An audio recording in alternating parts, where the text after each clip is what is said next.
Picture this: a midwinter night so still you can hear your own breath in the cold. Then, without warning, the wind shifts. A low thunder rolls in the distance. The hairs on your arms rise, and suddenly you hear it. The pounding of hooves, the baying of spectral hounds, the roar of a storm that isn't a storm at all. An unseen host tears across the sky, riders made of shadow and wind, hunters who are not alive and no longer dead. Some say seeing them is a warning. Some say it's an invitation.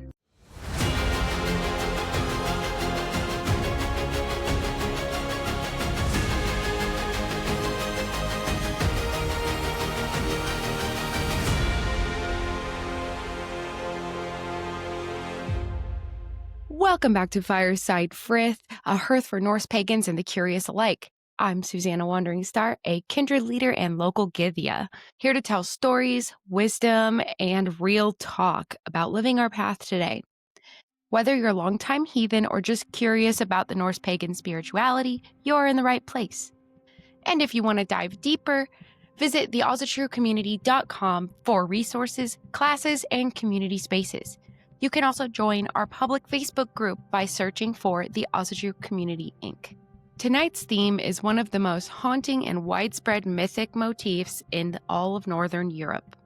It's a story older than Christianity, older than the written sagas, and even older than the Viking Age itself: the Wild Hunt. To understand this myth, we need to begin where all myths begin, with the stories.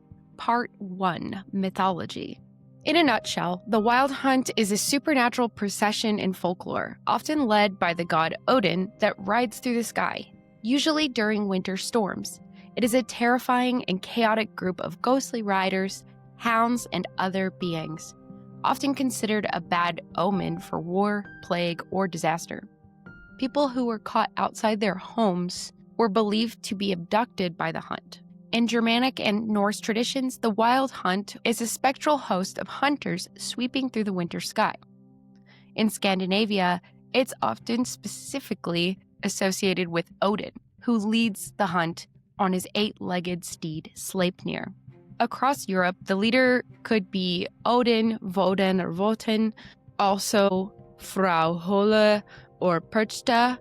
In English folklore, it's led by King Herla, Charlemagne in French traditions, and in a later Christianized version, the devil.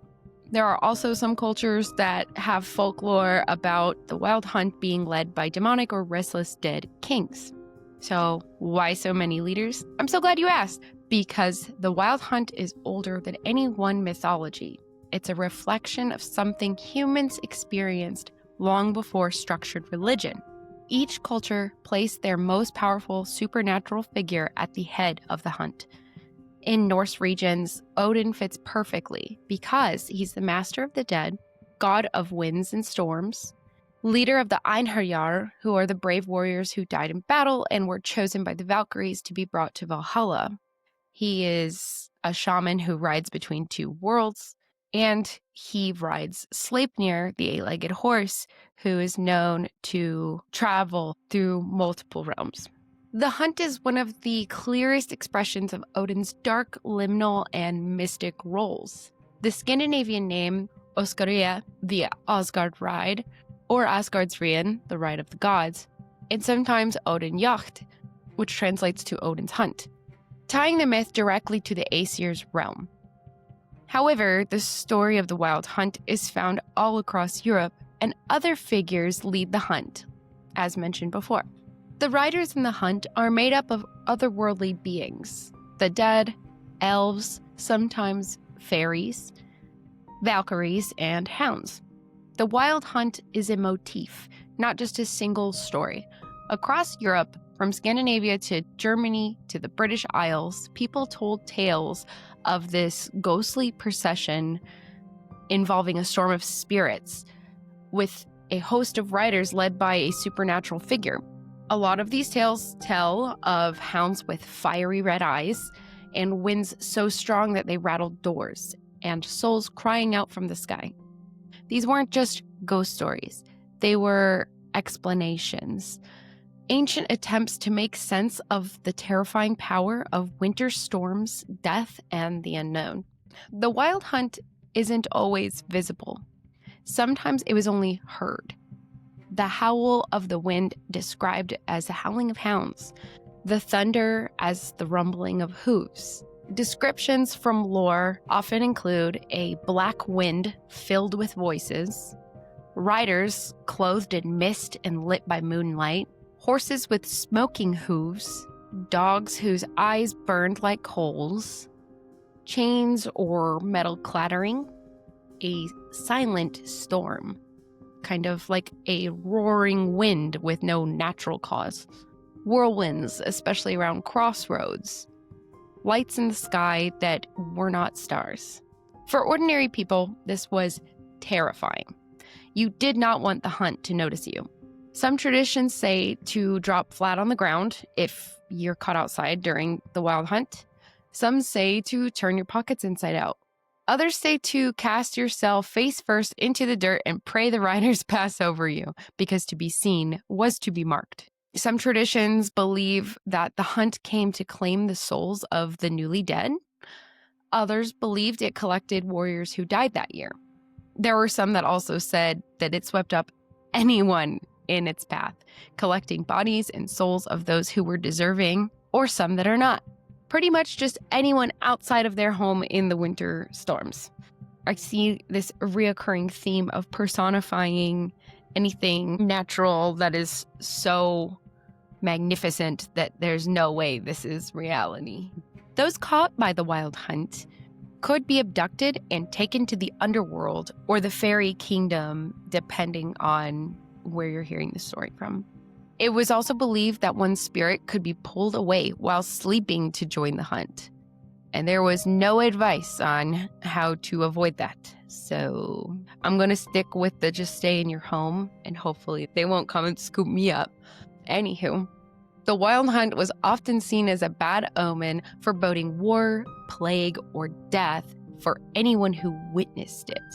And the sources that I used didn't specify if they witnessed it like audibly or if it was like witnessing with your eyes, but I'm assuming it was with your eyes because most of the sources were saying that you're generally safe if you don't see it. So don't look out your windows during storms. It's going to be a bad time. You're going to have a bad time. People in Europe warded off the wild hunt by staying indoors, like I said before, particularly during stormy winter nights when the hunt was said to be active. They also avoided the woods during these times. That just makes sense. Because, they always say, don't go in the woods at night. Don't go in the woods during the storm. There's beings out there. You never know. Avoid the woods because being outdoors could lead to being swept up by the procession. And then you join the supernatural hunt or just die. Who knows? Additionally, people might seek protection by keeping quiet when they're inside, staying inside, and relying on their faith through specific protective rituals that vary by region and their belief system. People would place offerings outside of their doors, use incense around their homes, place protective wards above or below windows and doors, and walk around their homes with bowls of amber to keep their homes safe during the wild hunt. The goal was to stay inside and avoid becoming a victim. The myth of the wild hunt reveals medieval anxieties about pagan traditions, the supernatural and social order, showing how it was adapted from pre-Christian ancestor worship turned into demonic omen of war, plague, and famine under the Christian influence. The myth also reflects the cultural significance of hunting, a noble pastime that could be associated with celestial gods in pagan times, but was reinterpreted as a specter of doom. It tells us that the medieval world was one where the line between the living and the dead was seen as permeable, especially during harsh winter nights, and that the Christian church actively worked to demonize old pagan beliefs into stories that served its moral and social control. So I'll say this much. Not every story I've read, especially in the Scandinavian tales, says that the wild hunt is bad. Like most of our stories and myths, take everything with a grain of salt, interpret it how you want to. We'll get into reflection and what it means to us today as modern heathens later in this episode, but it's hard to tell if the wild hunt was always seen as a negative thing, or if it's even a negative thing at all, if it's just something that we should have reverence for. Because realistically speaking, you shouldn't be out in a winter storm anyways. You should be home. You should be going to bed and, doing nothing. But more on that later. The wild hunt shows a lingering fear of pre-Christian beliefs as the myth was adapted from Germanic traditions about a supernatural procession to a demonic one led by witches or even Satan after the Christianization of Europe. The myth's focus on a spectral army of the dead or undead highlights a deep-seated fear of the supernatural and the unknown, particularly during the wild nights of late autumn and winter. The hunt, which was a status symbol for the nobility, was reinterpreted as a harbinger of chaos and a threat to the established social order. This reinterpretation may have served as a cautionary tale to keep people in line, especially those who defied the church or temporal authority. Under Christian rule, the wild hunt was reinterpreted from a solemn march of gods or a bringer of good luck in pagan times into a terrifying procession of tormented souls or demons. The myth became a tool for the church to demonize old pagan beliefs. What was once potentially a way of holding reverence for our ancestors, it was reframed to be diabolical, with the hunt itself being a symbol of the devil's work. The wild hunt served as a moral warning to the living, telling them that by breaking religious or social rules, they risked being caught up in the hunt and taken to the underworld or the land of the fairies. Which I think is quite ironic, because having all these different similar tales of the wild hunt through all these different cultures in Northern Europe, placing their most supernatural, powerful deity as the leader of the hunt says that it's not a wild thing, even though it's called the wild hunt. There is an order, and doing these specific rituals to allow yourself to not be a target, to me it says it's not wild, it's not rampaging, it is very much in order. It's just different than what the Christians of the time wanted. There's so much in history that we can talk about where it's like, no, it's not wrong, it's different. It's not wrong, it's different. And where things become wrong is when we start utilizing these tales against its own people, like demonizing things that were not evil and making them evil. That's where it's wrong.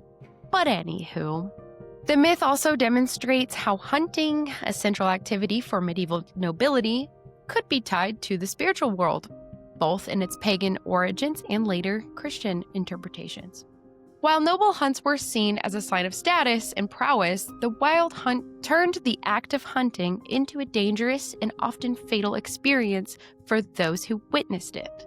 The leaders of the hunt, whether gods like Odin or demons like Satan, represented a powerful, untamed force that could either bring blessings or destruction, depending on the context of the tale. Part 2. History and folklore development. The motif of the wild hunt appears widely across Europe, not just in the Norse areas, but also Germany, England, Wales, France, and more.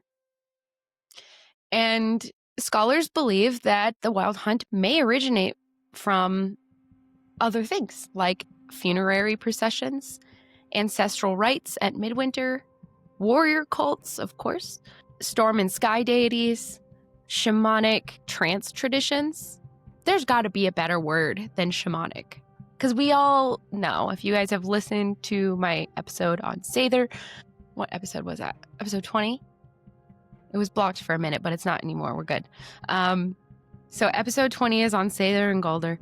I hate using the term shamanic when we're talking about Norse things, because shamanism is directly correlated to a specific culture. And I think I've said this before on the podcast. I can't remember when. But when we say shamanic trance traditions, we're talking about Seidr and more animism, because a lot of shamanic practices have a lot in common with animism. And if you don't know what that is, tell me in the comments and I will do a whole episode on animism. And not to say that all Norse pagans are animists, because I think there's different levels of being a heathen, different versions of the same belief, because not everybody wants to do runecraft. Not everybody wants to practice Seidr and Galdr. Not everybody wants to do ceremonial magic where they're in a group and they're leading rituals. There's different levels to how you practice, whereas some other religions, I won't state which ones, but they believe there's only one way to practice. It's this way or the highway. It's all in or you're sinning. So take that with what you will. Yes, the wild hunt may have originated from funerary possessions, ancestral rites at midwinter, warrior cults, storm and sky deities, trance traditions. We're just not going to say the S word because I want to be respectful of Siberian culture, which is where we get shamanism. That's enough about that. Mumming, Yule raiding, and house visiting rituals, or even communal rituals to drive out evil spirits. Several scholars suggest ancient Germanic tribes likely believed the dead were restless during the winter. Ancestors rode out looking for offerings to make sure they were still relevant in our lives. The god of the storm led them, and ritual noise and masks drove them away or welcomed them. They're not quite sure what the purpose of the ritual noise and masks were, whether it was to bring in the wild hunt or to keep it away. It's difficult to say exactly what these ancient people believed because this predates any written Norse traditions and mythology by centuries. This story is very, very old. And if we didn't have any written things, then it's just oral tradition. And so things can adjust or change, or someone might tell a story different because they're focusing more on this aspect of the story than that aspect of the story. I mean, you guys know how the game of telephone works, where you say something to somebody and then they say it to the next person. And by the time it comes back to you, it's something you didn't even say or remotely close. Yeah, it's just like that. Moving right along. Why did this take place in midwinter? Well, if you remember what I talked about during my Veterinator episode, actually, I can't remember if I said this in that episode, but I know we talked about it in my discussion group for my kindred. I truly believe that during the winter time, we're not doing outside work, we're doing inside work. We've done all the preparations. At this point now, it's just survival. There's a lot of introspection going on, a lot of deep thinking going on, and a lot of storytelling. So naturally, without the advent of modern technology, we have to entertain ourselves somehow throughout the winter months. And I think honoring ancestors, spending a lot of time with family, that's only natural. Why did this take place in midwinter? I think it's for the same reasons. Agriculturally, the land is dead. It is not workable. It's covered in snow. The darkest period of the year, so it's a time of fear and vulnerability. Also, the cold is deadly. Wintertime is the season that is most associated with spirits. It is a liminal period between the old and the new year. I know a common phrase that people hear or a common term is like the thinning veil, right? So as this veil thinned, the dead were believed to roam. And the hunt symbolizes this seasonal shift because the restless dead are flying across the sky before settling again. In Germanic folklore, leaders of the hunt vary. So it's not just Odin, but there's other figures such as Holda, Perchta, and even later versions in English folklore, there's legendary figures like King Arthur. According to the Anglo-Saxon Chronicle from 1127 CE, there were reports of phantom huntsmen riding and sounding horns at night. Over time, as Christianity spread, as I was saying earlier, the wild hunt would take a darker and more malevolent theme. Hunters became undead, sinners, or demonic beings. With Christianization, Odin became the devil in some regions. The hunt became a demonic host. Ghosts replaced gods. Female leaders like Hole became witches.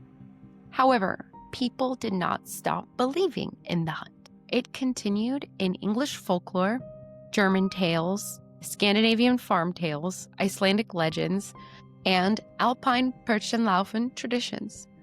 It became woven into the folk memory of Northern Europe.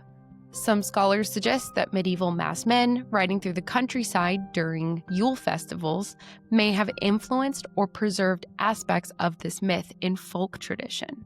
In Romantic era art, the myth was revived and popularized, like Peter Nikolai Arbo's famous painting, The Wild Hunt of Odin, in 1872, which visually dramatizes the spectral procession. I'm also pretty sure one of the Grimm brothers wrote about the Wild Hunt or used it as inspiration for one of their tales. Don't quote me on that because I don't remember the facts there. I should have looked that up to put it in here.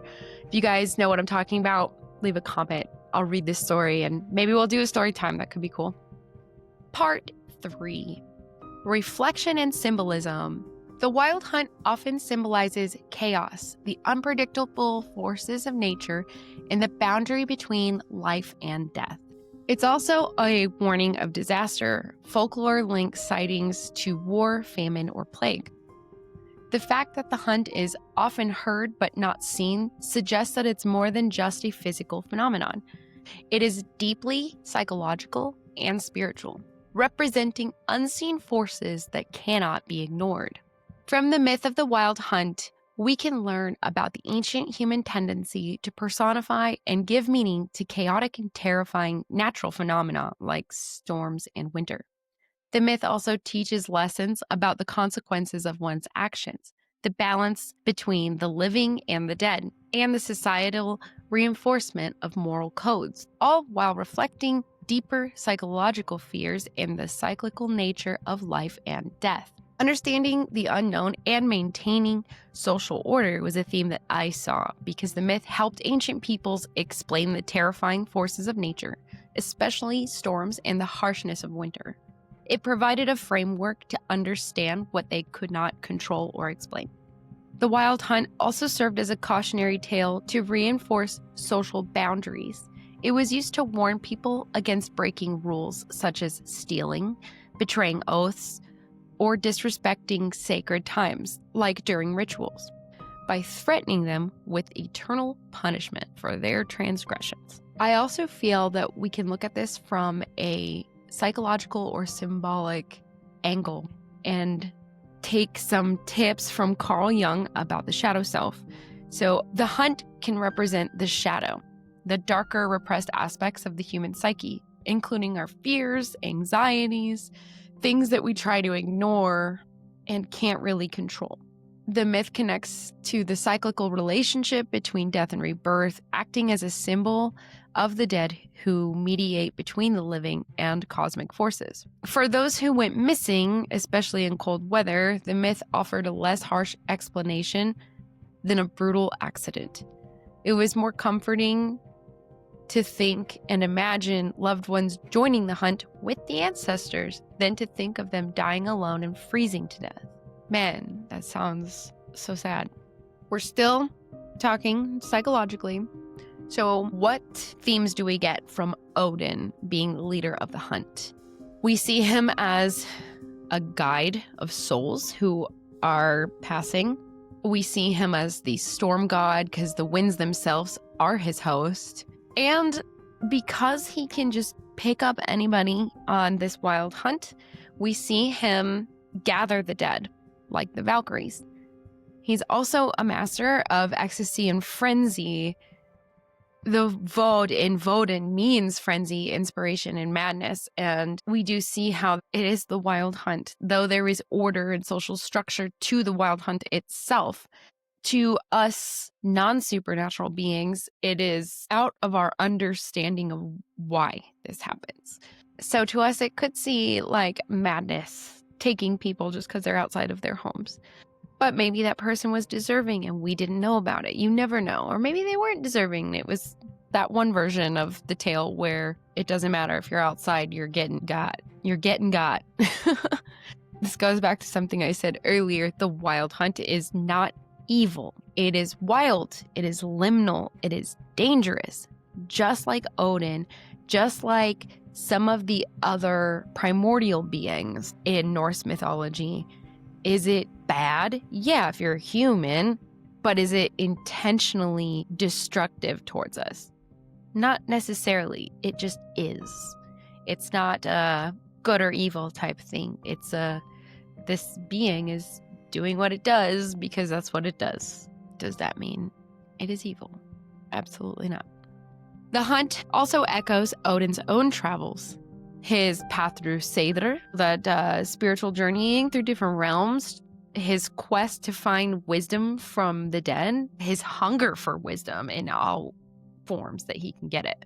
And of course, his physical journey between worlds on Sleipnir. In some traditions, the hunt brings blessings as well as omens, protection for households, fertility for fields, or clarity through visions. So it's kind of like a necessary bad time that helps bring good times later. So we've talked about this before, how witnessing the hunt could predict death, plague, war, famine, storms, unquiet spirits, and a shift in fate. But it could also mean that the gods were near, ancestors were riding, or the veil was thin, magic was active, or even it could be a telling of a visitation from other realms. It was a moment where the dead and the living overlapped. In many Germanic regions, cunning folk and wise women would speak of their spirits riding with the hunt, or a trance flight like Seidr, soul or spirit journeys during Yule, or dream journeys where the hunt appeared as a guide or a test. The wild hunt became a metaphor for facing the unknown, confronting one's fears, a death and rebirth moment, spiritual transformation, or weird unfolding. So all of these are big changes and fear of change. That is the overarching theme here. In this way, the hunt was not just a threat. It's like an initiation. It's like in Dungeons and Dragons when you roll for initiative to see who goes first. But the wild hunt is like, screw your roll, I'm going first. And I'm taking the initiative to make you face this challenge. Okay, this is the last one for psychological themes. In some versions of the story, the mythic leader or the supernatural leader, whether it be Odin or Herne or a cursed king, etc., they're doomed to ride forever on this hunt for past sins. This is a reflection of the idea that transgressions have eternal consequences. And of course, that is obviously more of a Christian theme, but that was something that came up later. Like, you don't want to ride the hunt. Whereas before, we get the idea that it's like, oh, you'll be with the ancestors. This is better than freezing to death. But with the Christian school of thought and with their beliefs, it seems more or less that you are cursed rather than you get to ride with the ancestors once a year during the wild hunt. Actually, I don't know if it's a once a year thing. It just happens in winter. So I guess you could have a wild hunt many times in one winter. Ooh, sounds treacherous. But anyway, so going back to Christianity and some of their interpretations, those who were not good enough for heaven or hell would be condemned to join the wild hunt, reflecting a state of purgatory or being in an eternal unresolved state. That's so negative. That's such a negative way of thinking. With that, I'll leave that section on that note, and we're going to part 4, the modern application of this tale. In modern pagan practices, the wild hunt has been reclaimed in more benevolent ways. Some see it as a spiritual journey or a spirit quest, like Seidr, rather than a terrifying omen. The motif appears in pop culture too. The biggest one I can think of course, is the video game The Witcher 3 Wild Hunt. It's also in literature and art. They all draw on this mythic tale. As a metaphor, the wild hunt can be used to reflect on inner turmoil, unresolved grief, or the call of one's ancestors, especially in spiritual work. Modern heathens may see the hunt as a reminder of nature's untamed power, a symbol of Odin's darker mysteries, a metaphor for the storms in our lives, a call to transformation, a symbol of ancestral presence, a spiritual journey, and/or a reminder that death is also just part of the cycle. The wild hunt represents liminality, or the space between. We have the space between life and death, between old and new year, stability and chaos, and yourself and the unknown. Part 5, personal practice. So this is kind of like the modern application, except actually how to utilize this myth in your practice. So I have some ideas. I'm going to tell you about some solo practice for smaller spaces, for rural or outdoor practitioners, for group practice, and lastly, we'll talk about the creative expression. All right, so let's get into that. For solo practice ideas in apartments or shared spaces, something you can do is breath work, imagining a winter storm with howling and hooves. You can do shadow work journaling. You can use the wild hunt as a symbol for what is wild within, that unhealed trauma, unacknowledged parts of yourself. And I've given 2 optional questions. We have, what part of me is being chased this season? And 2, what must I release in order to enter the new year? Another thing you can do is meditation and journeying. Use a storm ambiance and visualize riding with the hunt or preparing for the hunt. Take note of what it feels like and what messages come through for you. You can also do a small house ritual to honor the wild hunt by lighting candles, call in the ancestors, and listen for winds if you live in a windy place. Lastly, for our small spaces ideas is dream work. If you lucid dream or have vivid dreams, you can ask for dreams of the hunt. If it appears in dreams, consider what it's carrying or chasing. Is it a warning, beckoning, or guiding? For rural or outdoor practitioners, and this could be solo or in small groups. Of course, you could do everything that was previously mentioned, but you can also do night walks under the winter sky. You can offer bread or libations to the riders. You can also do a fire-safe bowl ritual, symbolizing transformation. You could also do a listening meditation while you're outside, letting the winter sounds speak to you. I just thought of another thing you can do. And some people have allergies or issues with smoke, so this isn't a recommendation for everybody, but you could take incense and go incense your whole place and ward all your windows and doors should you want to, like they did in the olden times. So that's cool. Moving on to group practice. In small groups, you could do a storytelling circle about the hunt. You can do chanting or drumming to imitate hooves. You can do a symbolic procession where you can have candles or lights, little lanterns, and masks, and basically you just make a little parade. You could do it in your backyard or what have you. You can also do a collective releasing ritual, and this is to release all the things that you want to leave behind as we move into the winter, which is the Norse New Year. For larger groups, you can also do this in smaller groups. It'll just be smaller. You could do a formal Yule procession honoring the ancestors. You could do a ritual invoking Odin as a spirit guide. You can also have a group community altar for the restless dead, where you can honor the different lineages and your ancestors culturally. And lastly, for large groups, you can do a mixed faith solstice ritual, focusing on winter, death, and rebirth. My favorite part, creative expression. The hunt inspires incredible art. We see this in paintings, music, especially dark folk or that Norse ambient, poetry, dance or movement rituals, masks and costumes, photography using dark or winter themes. There's so many ways you can use the wild hunt as inspiration. If any of you are artists and do this, let me know in the comments. Send me a picture of your art. It would be really cool to start doing art that's like themed around certain episodes. It's going to be impossible for me to do that because that means I'd have to work on a huge project every week, and I'm already working on huge projects every week. But if someone else wanted to do it and just like share the images, I think that would be so cool. For practitioners, creation can become a form of devotion and a way to explore the myth's emotional power. If you haven't listened to episode 19, Crafting is a Sacred Practice, check that out for more on utilizing creativity with your personal practice.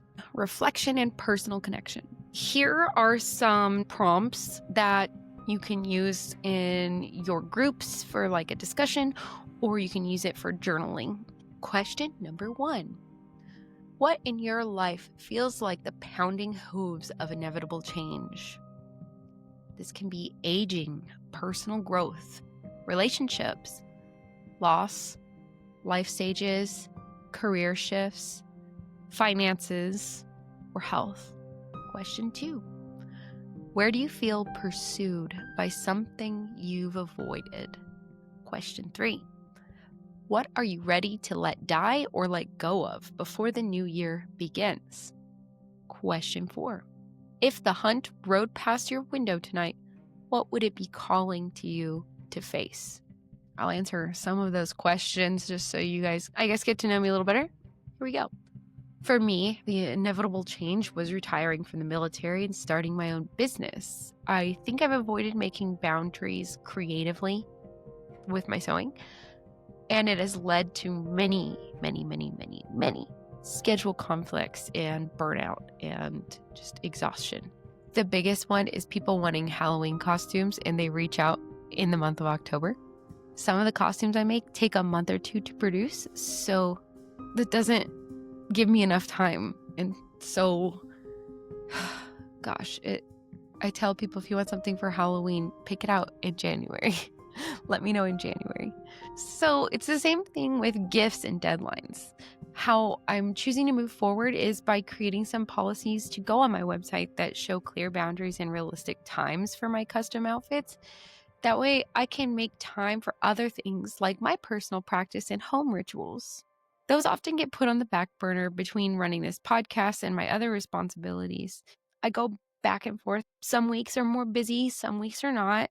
And I feel like I want to be more consistent in my personal practice, not just being a ritual leader and doing this podcast and talking about it.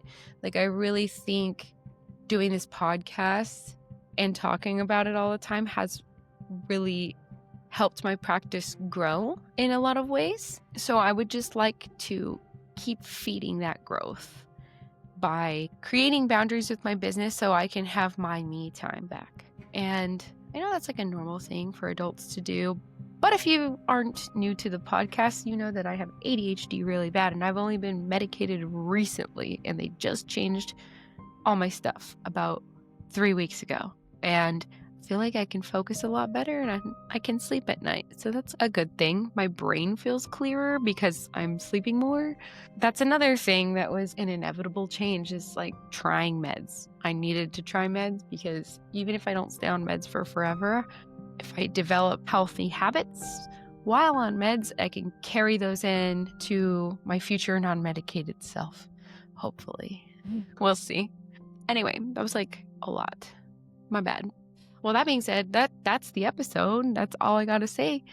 Thank you so much for joining me on this ride through storms, shadows, and sky. As the hooves of the wild hunt fade back into the winter wind, don't get too comfortable, because next week we are diving deeper into Yule folklore with more spooky tales. Yule wasn't always cozy fires, cookies, and gift exchanges. Across the northern world, winter was a time when the veil thinned and things walked the land that were anything but merry. From the broom-wielding Grilla, who hunts misbehaving children, to the towering, antlered Yultumton, to the rag-clad Yule lads and Merry Lude. The creatures who stalked snowy roads and hearths alike, these weren't just stories to scare kids. They taught boundaries, values, community duty, and survival itself. So next time on Fireside Frith, we'll explore the monsters of Yule, their origins, symbolism, and why winter folklore is filled with teeth, hooves, and shadow. If you like tonight's journey into the wild hunt, you're not going to want to miss this next one. Until then, may your path be guided and your spirit steady. This has been Fireside Frith, where the flame never dies.